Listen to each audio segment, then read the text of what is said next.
Wow, may bagong seafoods bucket dito sa Hangover Resto Bar. For as low as 599 ay good for 4 na. Sweet chili spicy. Hilingan namin ay itong kanilang sweet chili spicy. Pero pwede ka naman sa kanilang iba pang flavors gaya ng fried garlic at meron din silang seafoods boiled. At ang laman nga ng bucket na ito ay meron siyang mga small crabs, shrimps, tahong, potato, sausages, corn cob at squid. Na magugustuhan talaga ito ng mga seafoods lover na kagaya ko. Ang kanila namang sweet chili ay sakto lang, naghahalo ang tamis at alat at ang anghang. Kaya naman si Daddy ay nagustuhan talaga ang flavor na in-order ko. Dati hindi naman siya mahilig sa seafoods pero ito ngayon na-impluwensyahan ko na. Aside nga sa kanilang seafoods bucket ay pwede kang umorder dito ng mga a la carte. Kaya nga nitong kanilang sinigang na 280 hindi ko naman akalain na isang kaldero din ang isi-serve. At dinagdagan pa ng kare-kare na isang kaldero din at 250. Grabe, napaka-generous naman ng restaurant na ito. Bagay na bagay nga sa salo-salo. Tingnan natin ang nasa.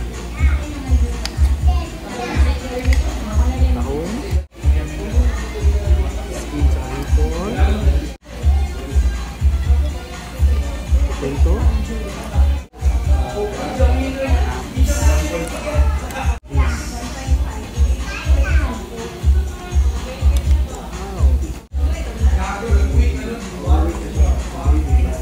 Kalibay, sabay na ta. Kauban mga tropa, promise malingaw ka. Dali kay mga unta, ayaw ipagyasa. Kauban na to ang Pakas Davao. Pakas Davao. Pakas Davao. Yeah.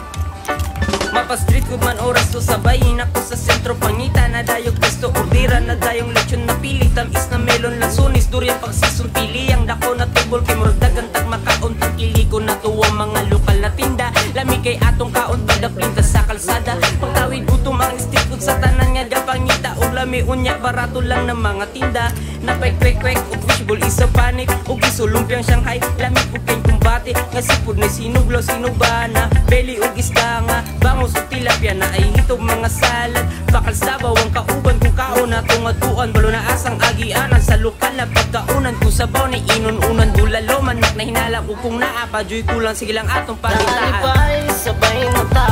Kauban mga tropa, promise malingaw ka. Dali kay mga